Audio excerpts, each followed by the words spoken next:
Do you want me to wait or just start? Should I just start? Okay. Um, I'm so sensitive to the room I'm in. Can I take off my shoes? Is that rude or disrespect? Is this okay? Okay, so welcome to Think About the Light Around You.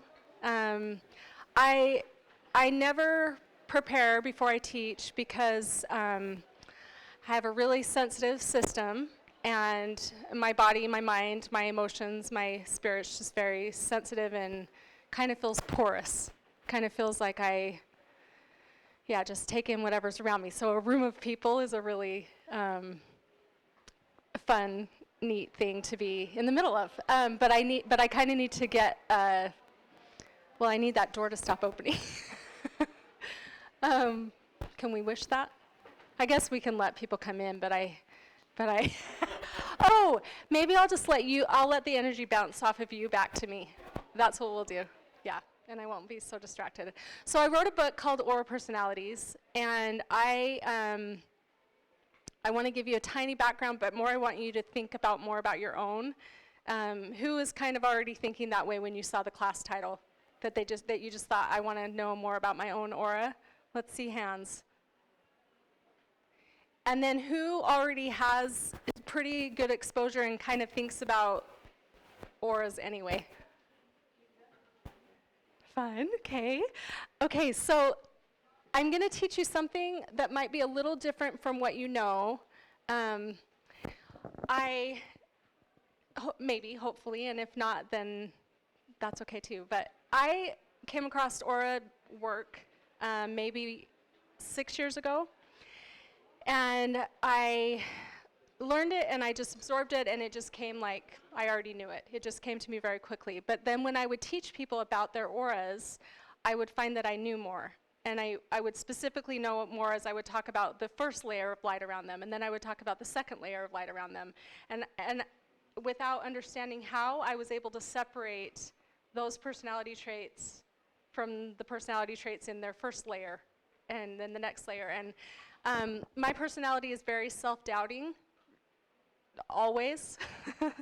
So it took a lot of time and hundreds and hundreds and hundreds of people before I really accepted that I just was getting very clear information about people.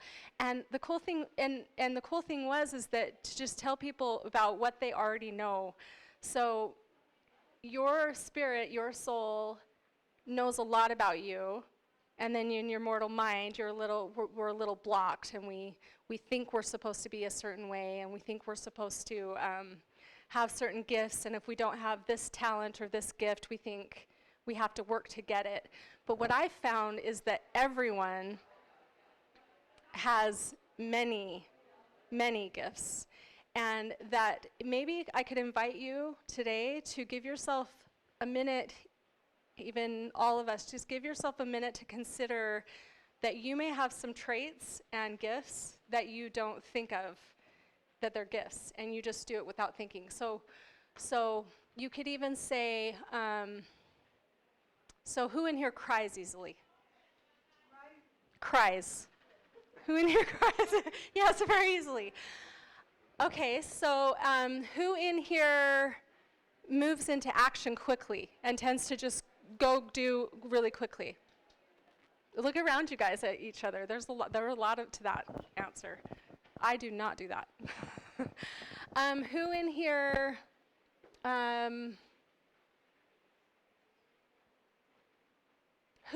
has a really easy time recalling information? So fewer hands, but you know that you're able to call things quickly. Who in here tends to stay up late at night in the quiet? Look around. Look around at this one. So I never, ever, ever plan at all what I teach, so I am just pulling this out of the air. So this is what this group wants. So that's how we're doing this. So start to think of some things about you that are very consistent and that you, sorry, another person comes in the room and the whole energy changes, so we have to pause for a second. So be thinking about some of those things, like kind of like what I just threw out, and see if you can think of anything else peculiar about you that you don't necessarily think of as a gift, okay? So for example, when I said, who cries easily? Those of you that cry easily, do you also laugh easily? Right? Those of you who respond quickly and tend to stay in action, do you also, are you also always thinking of your next step? Okay. So I'm just giving you a few little pieces of thinking about traits and characteristics about you. So aura personalities is something different than just auras, okay? So there's light around everybody, and the kind that I teach about specifically is very fixed. So it moves because it's light, it's moving, but it stays the same colors and pretty much in the same order, and it tells very specific things about your personality and tells me a lot about your spiritual gifts. Wow, it's a party in here. I can move with this. Hang on. Just close that door as quick as you can. Shut the energy back in. Okay, so, and because I know some people on the panel that I'm just meeting, Melissa on the end, I know her very well, but they have different gifts, each of them, with the way that they experience auras, and I'm going to suggest that they actually experience a different part or a different dimension of the light around us, because we just have, in the energy part of everything is energy. So even my flesh is energy, just more dense, and then, or more tactile, but so is everything between.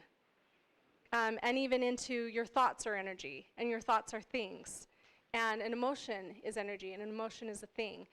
And this fixed light around people, what I have discovered with it is that it has a lot to do with what your purpose is in being here. So a lot of times people who see light around people, so the way I've been talking about this, I empath the energy. So it moves into me, and I just know it, it's familiar, and then I can name it and talk about it. And I've just learned to get out of the way and just give the information as it is and help people identify. So I feel like a namer. Really, I feel like I'm a light switch flicker. I just flip on the switch. To remind people of things that they already know. They're there, and sometimes we just need to hear them out loud and acknowledge that. So for example, that someone is emotional. Why would that be a gift? She's all, it's not. It is a beautiful gift. Somebody that is naturally very emotional has a very developed, sensitive in a specific way. Sensitive, creative, you guys are going. Okay, yes, there's so many good things about it. So before we switch to the panel, I want to explain a little bit more about the difference. People who see auras generally see a lot of movement. So they'll see something and then it will change.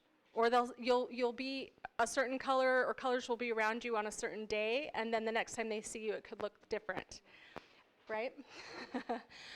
Some people do have the ability to see the fixed aura and then the things that are moving around. Yeah. Okay, and the way, if you can think about the way that I learned this information, I mean, it just came, basically it was none of my business, it just came to me, and I just wrote down, I took notes. As I would sit and talk with someone, they would leave and I would take notes about what I learned. And then over time, I just put those notes into a book. So my book is what I have empathed about what the different colors of light around people feel like, which is so weird, I know. But it just happened. And I just kind of, all the time, I think, why? Like, what was the point of this? But it's been so meaningful to see, to just name something about someone, to say, Melissa, can I use you as an example? So Melissa and I met a year ago. Not even quite, yeah.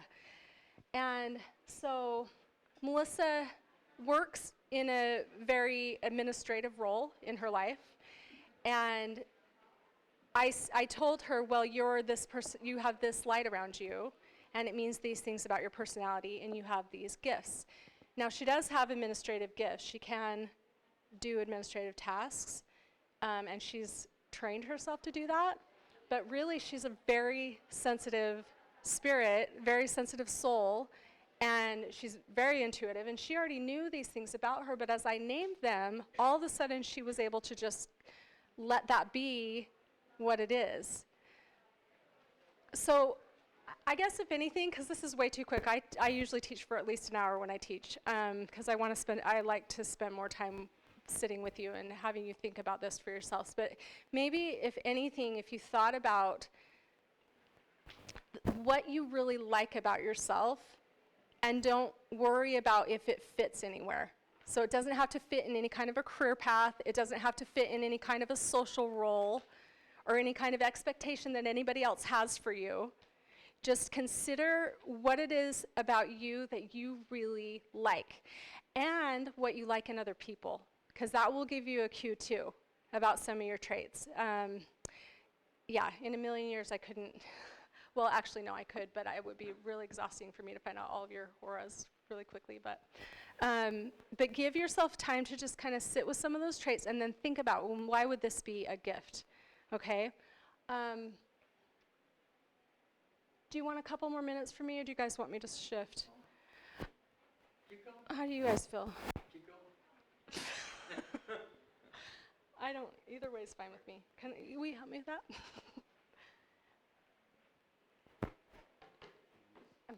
Yeah. So I'm going to name 5, I call them the aura families. So I'm going to name 5 families, and I want you to consider and think of yourself as a computer, okay? So your body is the computer, the body of the computer. Your spirit is electricity, so you got to plug it in, and then you're alive. And then your aura, the one I'm talking about, your aura personality, is your operating system. So it's the way that information comes in, and it's the way that it goes out. So the way you learn, the way you're perceiving the world, and knowing this about yourself, well, really can change everything about how you interact with others and recognize how people are experiencing you. And then it can also really help you jump into really just start to amplify your gifts. You're already living from this place naturally, and if you're fighting it, you're probably just fighting it because of expectations other people have had of you, or what you think you're supposed to be, or because you've judged some of those things as not valuable. And this is what I know of the Creator, is that there is not one part of you that is not supposed to be there. Nothing. Every single aspect of you and everyone else is supposed to be there. And so if you see things as this is a weakness in me, then I want you to consider, like, think of a weakness in yourself really quickly. Anybody want to shout one out? I'm super undisciplined, okay? Hang on one second, so let me do undisciplined really quick. So I'm undisciplined. What would be the opposite of undisciplined?